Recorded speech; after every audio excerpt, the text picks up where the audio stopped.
Kia ora, nau mai, haere mai. Welcome, everyone. Welcome to this interview with Paula Sharp, nutritional therapist, talking about a healthy gut. And this is premiering in Organic Week 2026. My name is Philippa Jamieson, and I'm the editor of the digital publishing arm that is Organic NZ, which is a brand of the Soil and Health Association, one of the world's oldest organic organizations, founded way back in 1941. Uh, and see the link below for more information about what we do. We work for healthy soil, healthy food, and healthy people.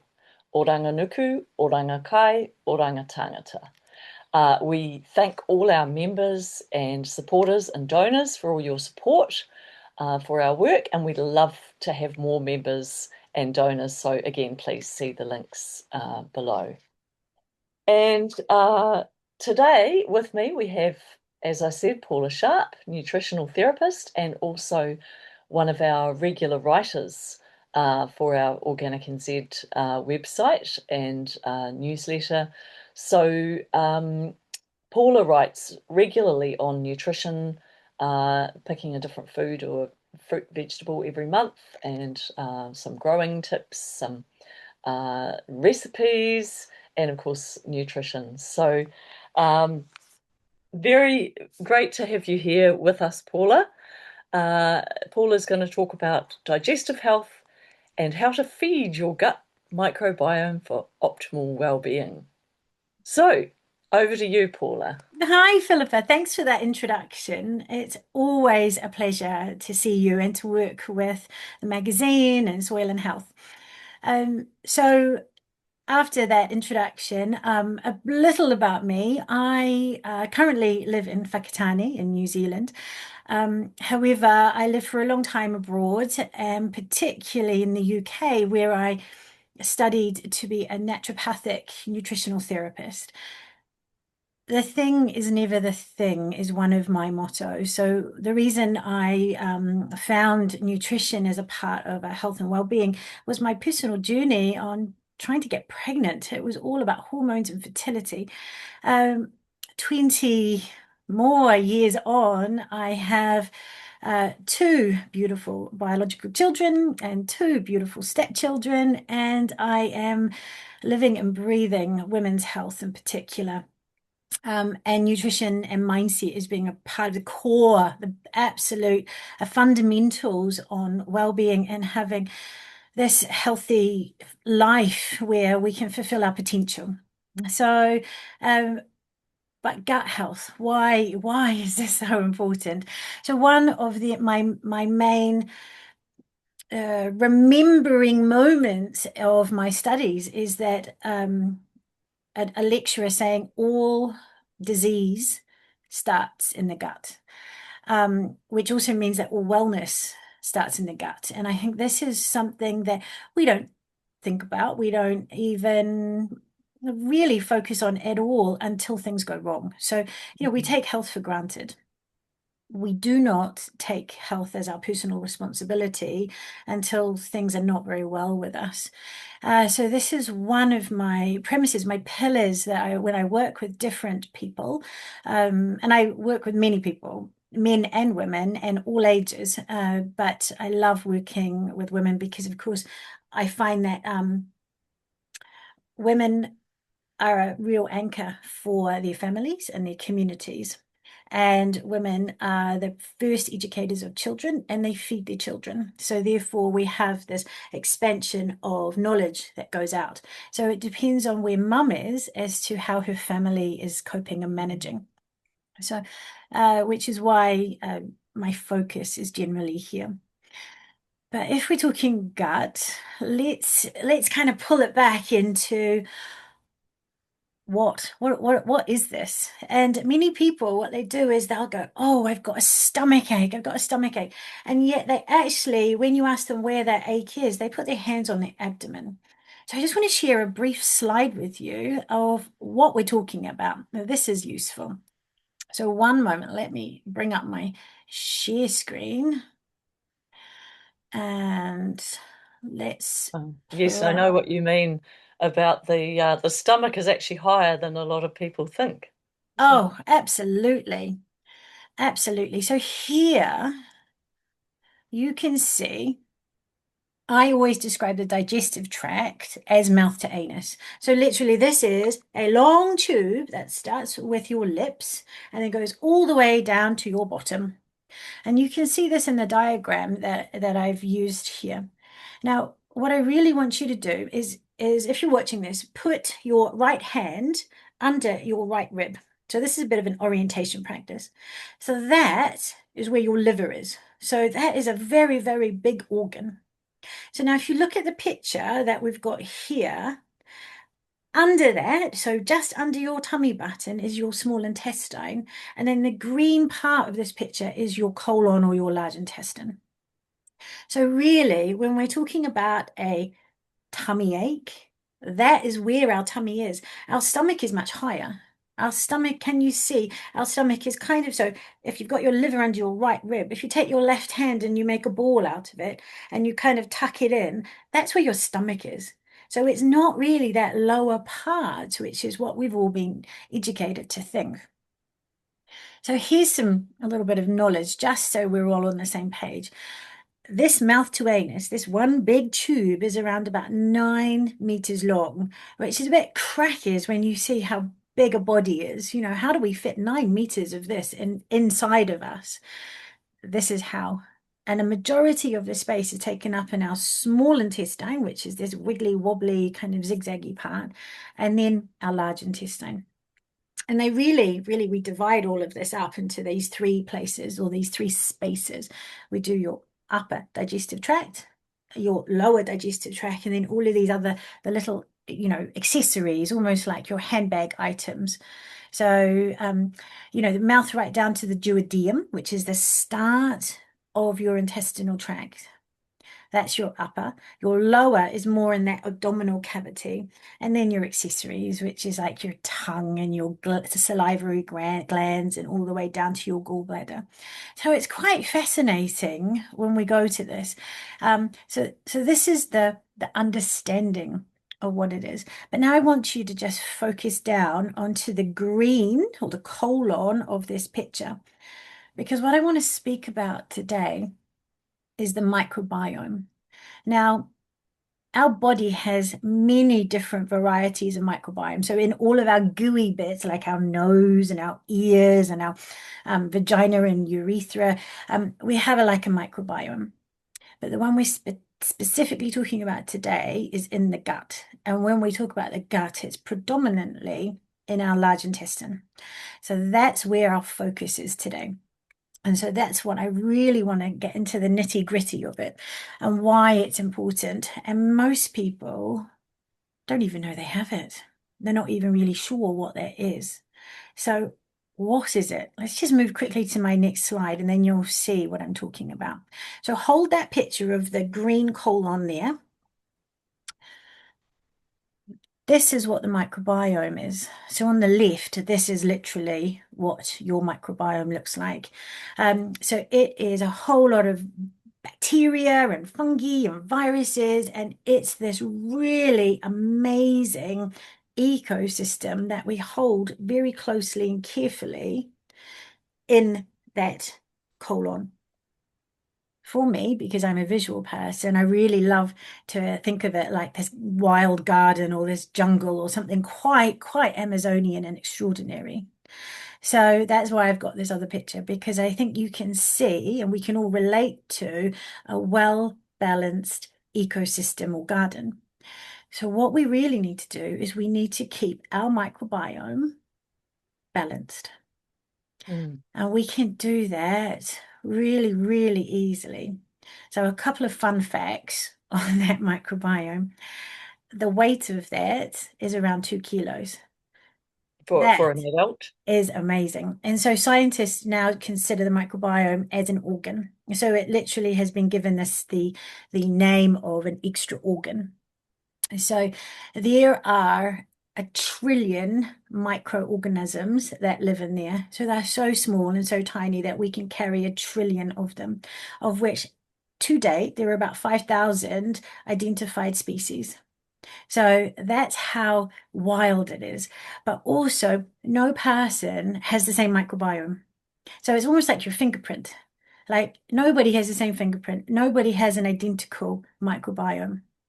So let me just stop the share so we can go back to just us. But the microbiome has so many kind of roles to play that again are not talked about. And again, I think are key to really positive health. So one is it's really about protection. So, it keeps its bacteria in line.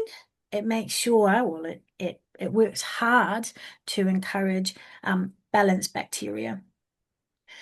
It works on your immune system. So 70% of your immunity is in your gut. So as we're coming into, New Zealand autumn and winter will follow, it's really good to build immunity. And it's about what you're putting into your tummy, stomach, going down into your intestines, going down into your colon. So um, it's also about creates and builds neurotransmitters, enzymes, and vitamins. So this is almost like a manufacturing plant that then travels around the body. One of the really interesting things I've found working with women in particular is that episodes or incidents of antidepressants and different medications are being prescribed for headspace. So this is about personal happiness, this is about anxiety, this is about depression, this is about women feeling very low in themselves and, then giving themselves or having a label applied to them. And then there's a medication process. But in reality, we're really treating a head space for happiness and lifting us up. But serotonin and dopamine are all built in the gut. So no one is addressing what's going on lower in our bodies. And now we talk about, we have an understanding of a gut-brain axis. So this is the conversation between the way the gut is speaking to the brain and vice versa. So Mm. they're Well, all, addressing the root cause of these yes. things is to build up a healthy gut microbiome. Absolutely. It's so important. And it's one of our missing elements. When we're talking with our friends and family, it's always what's gone in, what are you eating? And also what are you drinking? So lots of people, and I find this the global situation is that, oh, I love that, is that we are chronically dehydrated. Mhm. But of course, like our bodies are meant to be fluid. We have blood, we have saliva, we have tears, we have everything. The body cannot work in a dehydrated state. And it's the same when, we might see some of our children holding their tummies or their bellies, their abdomens, and saying, I've got, it's sore. And actually, they've got a constipation picture there. And what's happened is they are dehydrated. The colon must be hydrated in order to produce a great stool and to come out, an elimination process. But if it's dehydrated, stools are either really, really hard or that person is constipated. And then the colon has to borrow, steal, take hydration or liquid from the small intestine. We've got this whole, our balance is out, and fluid within the body is almost like the highway or the transportation system for all of our nutrients and enzymes and toxins, our waste to come in and out.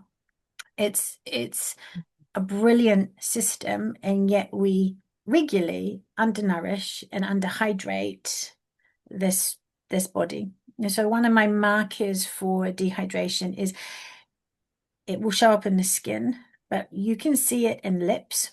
So if you can see lines in lips, then you know that person is dehydrated. If you can see someone's lips are peeling and it's for no reason, so it's not sunburn, for example, or wind chapping, that person is severely dehydrated. And the children and I will regularly be watching a television program, and I will be pointing out how dehydrated that actor is on television. Look at their lips. So we have a real moment of this. But yeah, but what can we do? So I know time is ticking. So lots of people, want to know what can we do to change our microbiome to, make sure that the symptoms of a poor microbiome change. So some of the symptoms are spongy abdomen, sore abdomen, um, choices in clothes. I often see it in our women after a certain amount of time, they don't want to wear anything that restricts their abdomen or their waist because actually it's sore or irritating. Um, the way we can do this is we can look at hydration. So, disclaimer, as a woman, you're looking for around 2 liters. And this will depend on size and exercise and how much you sweat in the season, but as a marker, that's where we're heading. For a man, it's more. It's likely to be closer to 3 or at least 2.5, but no more than 600 mils an hour. Otherwise, you're going to drown your kidneys. So we don't want that. We want to keep everything flush and moving, but not overloaded. So when you say 2 liters, is that of water, or can that be other things like herbal tea, or what are other drinks? So I would say clear fluids. It's Mhm. easier for the body to have room temperature liquid, or room temperature water if we're talking about it specifically. Mm. So, however, on a hot day, we're often looking for something quite cold and refreshing. So that's when we will often have, something colder. But generally, it's room temperature or warmer. So clear fluids are water, broths, herbal teas, flavored waters. By flavored, I mean by, a slice of lemon, so cut up grapes floating in water, cucumber. So I'm certainly not talking about anything fizzy or carbonated. A great one is coconut water. That is so hydrating and is a really easy, tasty electrolyte. Um, Juices and smoothies, they are hydrating, as are soups, etc. But you also have to look at just getting some of the clear fluids in, which are useful. And as it's getting colder here, warm is nice. Room temperature is nice. It's easy, but we often forget to drink because it's not on Mm. our radar. Or We're we're not. drinking coffee, alcohol. Absolutely. I think, previously we've chatted that water is not considered a luxury item. When you go out, everyone goes, "Oh, I'll have that coffee. I'll have that fizzy drink. I'll have that whatever." But actually, no one really goes, "Oh, I can't wait for that glass of water." And yet water is free. Water is almost, well, in my opinion, is medicinal. And actually it's key to life. Mm. So, hydration. The other one is variety of food. Good Lord, as our supermarkets have become, so many things are available, and yet in our head, we often scale down and we buy exactly the same things all the time. But the body is not after our packaged items, it's really after fresh produce. The microbiome's absolute favorite food or favorite nourishment is fiber. And then if we break that down further, it is plant fiber. So, and it uses that as a prebiotic. So, a prebiotic is a feeder. I like to think of it. It feeds your microbiome, it feeds your probiotics. So, um, and that again, oh, I have a slide. Let me show you my slide. Dun, dun, dun. Let me go. One moment. Technology, it's doing its thing. And let's go here. And let's go next slide. This is absolutely fabulous. for the microbiome. And so this is easy. This is a quick win. And none of this is unusual for people. It may be unusual for people to eat like this in this day, but it's not unusual to see it. So if we're looking at soluble and insoluble fiber, so the top line is really our soluble fiber, and this acts like a sponge in the microbiome. So it's our pulses and our oats and our leafy veg, like our colorful veg, it really, really loves this. And it works to absorb the hormones your body doesn't need anymore, your um, uh, enzymes, your toxins, your anything that the body is looking to get rid of. And then we have the insoluble fiber, which is more like a broom, if you can imagine this cleaning scenario going on, which is also your vegetables, but lots and lots of it is your alliums and your kumara and this kind of product, as well as your fruits, particularly like kind of bananas or the more solid products, solid fruits, and also cocoa. So we know this more as like a powder, like a chocolate flavor that you can buy, good quality. So, the microbiome just thrives on this. It does not thrive on our packaged items, our heavily processed items. It manages it, but it does not love it. And this is another part of our constipation picture, which is what people really struggle with.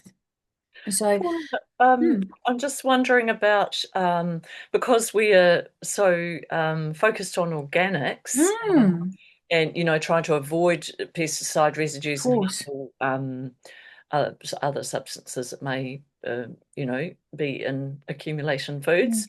So, what impact would organic food have on the microbiome compared with food that may have Mm. pesticide and other Yeah, of residues? course. So organic is really close to my heart, and so earlier job I had was making sure our communities in London were able to have organic food easily and at an easier price point. So my heart is really there.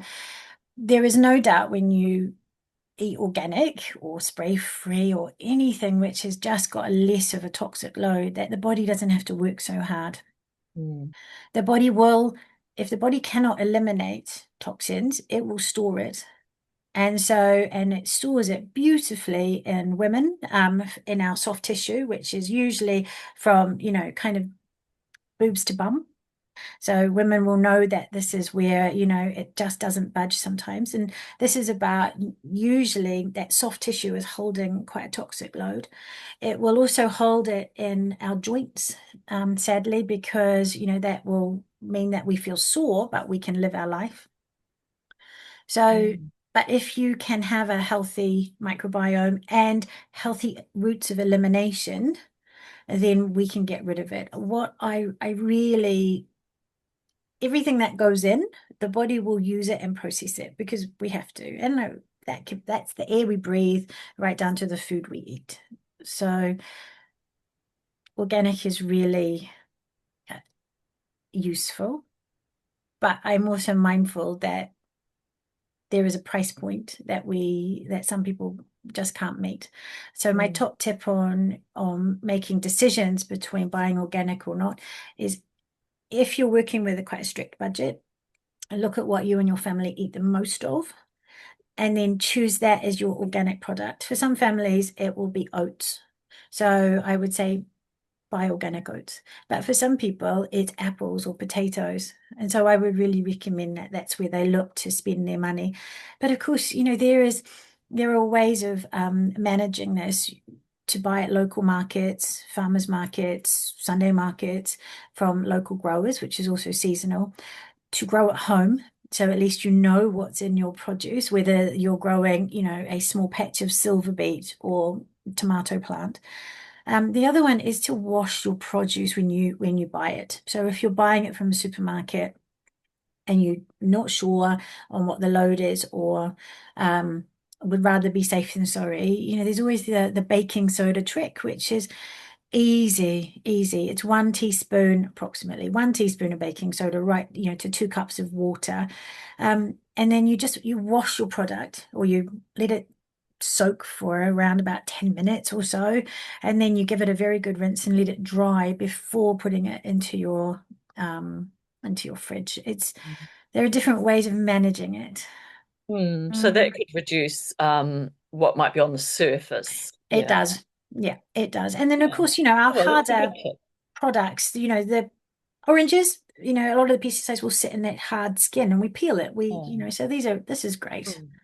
Yeah. Mm. So, but yeah, what So else can can I tell you? yeah, I well, could go on and on. I love the microbiome. yeah. I I, find it so fascinating, and I will always address the gut with all of my clients. And mm, you see a lovely change. You see, as the gut starts to heal, you see people become more optimistic. Of course, so we're back to that gut brain axis. You see people, you address the gut, you see creativity return, you see mm, energy lift. And many people don't even realize how sick and tired they are mm, until they change the way they eat and mm. drink, and therefore lift their microbiome up.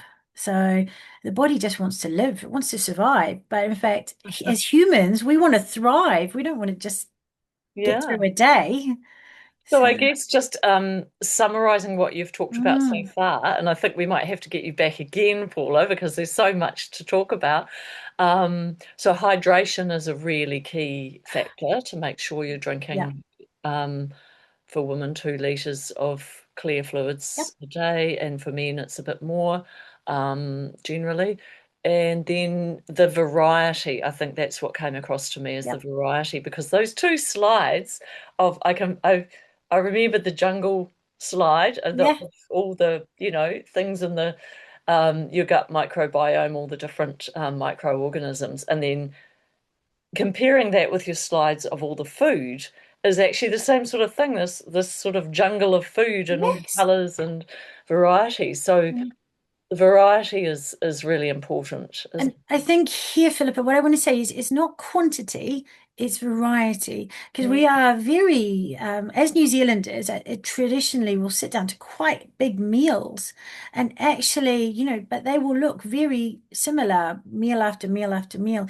And so what I'd say is it's not quantity, it's variety. So, Mm, and that can be simply throwing in a spring onion, using your herbs and spices, just mm, we're not talking rocket science. We're just talking add in.